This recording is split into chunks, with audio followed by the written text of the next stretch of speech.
अस्सलामुअलैकुम नाज़रीन, पीएमएस की प्रिपरेशन के लिए जीके का पोर्शन, जीके के एमसीक्यूज इस वीडियो के अंदर डिस्कस किए जाएंगे। इसके अंदर जो पहले कुछ 8 क्वेश्चन होंगे वो वर्ल्ड हिस्ट्री से रिलेटेड होंगे। आगे ईरान और इराक से रिलेटेड क्वेश्चन आएंगे, फिर अफ़गानिस्तान से रिलेटेड क्वेश्चन आएंगे। क्योंकि ये अफ़गानिस्तान और पैलेस्टीन का जो इशू है इससे काफ़ी एमसीक्यूज़ पूछे जाते हैं और ईरान और इराक से भी काफ़ी एमसीक्यूज़ पूछे जाते हैं। तो पहले वर्ल्ड हिस्ट्री के 10 क्वेश्चन होंगे, उनको देख लेते हैं। क्वेश्चन नंबर 1 है, what does big history refers to. तो बिग हिस्ट्री रेफर करती है history from Big Bang till present, यानी बिग बैंग की थ्योरी से लेके आज तक की जो तारीख है उसको हम कहते हैं बिग हिस्ट्री। आगे क्वेश्चन नंबर 2 है, earliest humans who started walking on 2 feet are known as, यानी जो अर्लीस्ट ह्यूमन्स हैं जिन्होंने 2 पाँव पे चलना स्टार्ट किया उनको हम बाईपैडल्स बोलते हैं। इसके बाद क्वेश्चन नंबर 3 है, first technology of man on earth. तो इसका आंसर है यूज़ ऑफ फायर, यानी इंसान ने ज़मीन के ऊपर पहली टेक्नोलॉजी कौन सी इस्तेमाल की थी, तो वो यूज़ ऑफ फायर था। इंसान ने सबसे पहले आग को इस्तेमाल करना, आग जलाना इस्तेमाल करना सीखा था, ये उनकी पहली टेक्नोलॉजी थी। आगे क्वेश्चन नंबर 4 है, what was the first metal discovered by man. तो हम इंसानों ने जो पहली मेटल डिस्कवर की उसका नाम कॉपर था। आगे क्वेश्चन नंबर 5 है, Mesopotamia is the ancient name of, यानी जो मीज़ोपोटामिया है ये इराक का पुराना नाम है। ये बहुत इंपॉर्टेंट एमसीक्यूज़ है। आगे क्वेश्चन नंबर 6 है, first underground drainage system was introduced by which civilization. अभी तो हम देखते हैं कि कंट्रीज हैं लाइक पाकिस्तान है, इंडिया है, बांग्लादेश है, यूएस है, यूके है, चाइना है, इराक है, ईरान है, ये मैप के ऊपर कंट्रीज हैं, उनके नाम लिखे हुए हैं। लेकिन पहले जो था वो कंट्रीज नहीं थे, वो डिफरेंट सिविलाइजेशंस थी, डिफरेंट तहजीबें थी और डिफरेंट सिविलाइजेशंस को लोग जानते थे। तो उस टाइम पे जो पहला first time underground drainage system बनाया था वो इंडस वैली सिविलाइजेशन ने बनाया था। आगे क्वेश्चन नंबर 7 है, renaissance is often refers to. Renaissance basically ये एक पूरे का पूरा पीरियड था, एक दौर था और उसके अंदर क्या हुआ था, कल्चरल रीबर्थ हुई थी, यानी जो कल्चर है वो रीबर्थ हुआ था, उसके अंदर चीज़ें जो हैं उन्होंने दोबारा जन्म लेना स्टार्ट कर दिया था। इसके बाद क्वेश्चन नंबर 8 है, the enlightenment is known as. Enlightenment ये भी एक पीरियड का नाम है, एक दौर है हमारी हिस्ट्री के अंदर, इसको कहते हैं द एज ऑफ रीज़न, यानी ये ऐसा दौर था जिसमें लोगों ने तालीम हासिल करना स्टार्ट कर दी थी और रीजनिंग करना स्टार्ट कर दी थी कि अगर ऐसा है तो वो ऐसा क्यों है, इसके पीछे क्या रीज़न है। तो वो दौर था इनलाइटमेंट का, उसको एज ऑफ रीज़न कहते हैं। और उस दौर में, उस दौर से लेके लोगों ने सीखना शुरू कर दिया था, तालीम लेना स्टार्ट कर दी थी। आगे क्वेश्चन नंबर 9 है, during which period did humans invent wheel and metal working. तो जिस पीरियड के अंदर लोगों ने, इंसानों ने व्हील और मेटल के इस्तेमाल को इन्वेंट किया, इजाद किया, तो उसको हम ब्रॉन्जी एज कहते हैं। जिस तरह डिफरेंट, जैसे पहले स्टोन एज थी, उसके बाद ब्रॉन्जी एज आई पाकिस्तान नहीं, ह्यूमंस की हिस्ट्री में। तो ब्रॉन्जी एज ऐसी एज थी जहां हमने व्हील और मेटल की काम करने को सीखा, उसका काम करना जाना और उसको एक्सपेरिमेंट करना स्टार्ट किया था। आगे क्वेश्चन नंबर 10 है, what was the oldest occupation of man. तो इंसान का जो सबसे पुराना ऑक्यूपेशन है वो एग्रीकल्चर है, क्योंकि जब इंसान बिल्कुल स्टार्ट पे था तो उसने हंटिंग करना स्टार्ट की थी। उसके बाद जो उसने ऑक्यूपेशन इख्तियार किया वो एग्रीकल्चर था।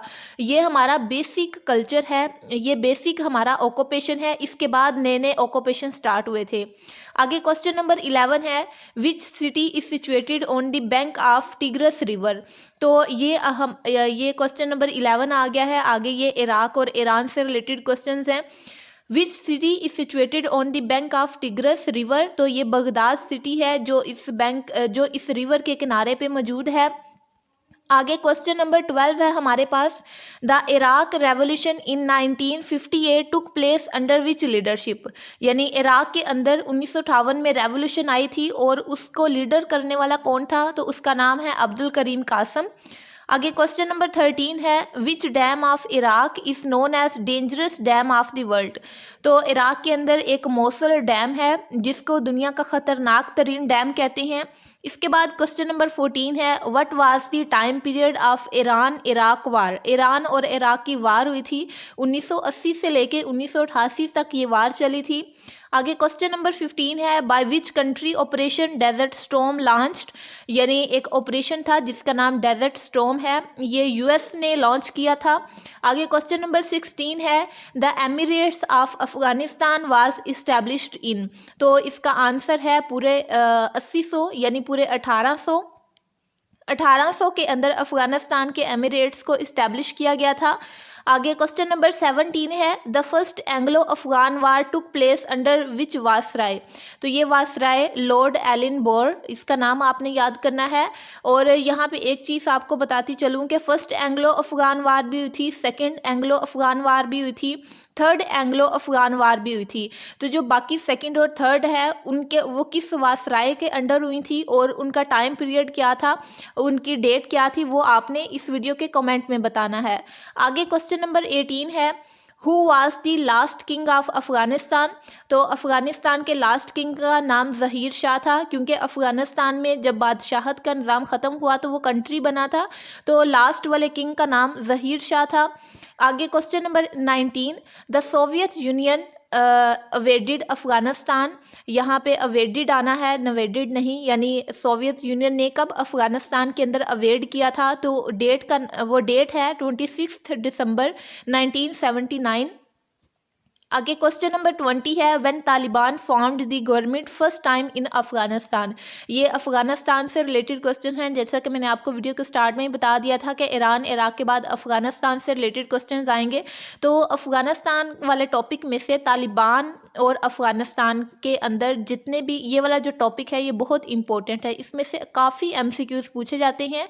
तो जब तालिबान ने पहली दफ़ा अफगानिस्तान के अंदर अपनी गवर्नमेंट बनाई थी तो वो सन थी 1996 की। आगे क्वेश्चन नंबर 21 है, Doha agreement signed on which date, तो ये डेट थी February 29, 2020।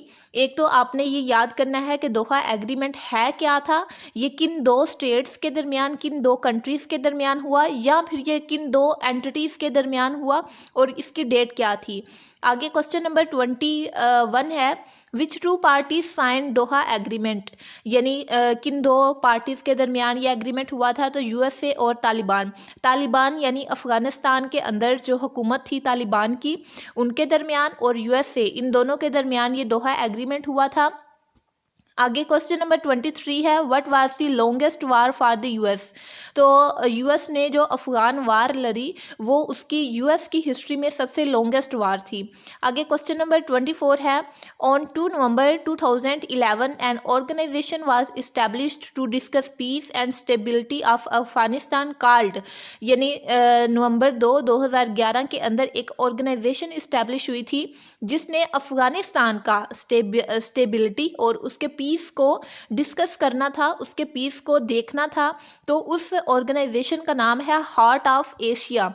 आगे क्वेश्चन नंबर 25 है, American forces entered in Afghanistan, तो अफ़गानिस्तान के अंदर अमेरिका की जो फोर्सेस हैं वो 2001 के अंदर गई थी, जब 9/11 का वाक़या हुआ था, तो उसके बाद अमेरिका ने अपनी फोर्सेस भेजी थी अफ़गानिस्तान के अंदर। इसके बाद क्वेश्चन नंबर 26 है, on which exact date Balfour declaration sign, तो आपने पहले तो गूगल से ये देखना है कि बाल्फोर डिक्लेरेशन है क्या, उसको कमेंट करना है। उसके बाद आपने ये एग्जैक्ट डेट याद करनी है, 2 नवंबर 1917 के अंदर बाल्फोर डिक्लेरेशन साइन हुआ था। आगे question number 27, on which date Israel announce its independence, तो ये जिस तरह हमारी 14 अगस्त 1947 है तो इज़राइल इंडिपेंडेंट हुआ था मई 14, 1948, ये आपने उसकी डेट याद करनी है।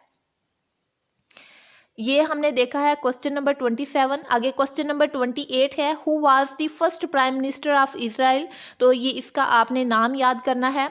आगे क्वेश्चन नंबर 29 है, when did Arab Israel first war took place, यानी अरब और इसराइल की पहली जो वार है वो 1948 से लेके 1949 के दरमियान हुई थी। आगे क्वेश्चन नंबर 30 है, Israel Palestine issues resulted from which 1947 decision, यानी जब UN ने पार्टीशन प्लान दिया था तो उस वक्त इसराइल और पैलेस्टाइन इन दोनों के इश्यूज जो हैं इस डिसीजन की वजह से स्टार्ट हुए थे। नाज़रीन, पीएमएस की प्रिपरेशन के लिए पीएमएस का जो स्क्रीनिंग टेस्ट होता है उसके अंदर जीके का पोर्शन ज़्यादा होता है, मैक्सिमम होता है। तो इसलिए ये टोटल 30 क्वेश्चंस थे जीके की प्रिपरेशन के लिए। अगर आपको मज़ीद क्वेश्चंस चाहिए तो इस चैनल के साथ जुड़े रहिए। मिलते हैं नेक्स्ट किसी एजुकेशनल वीडियो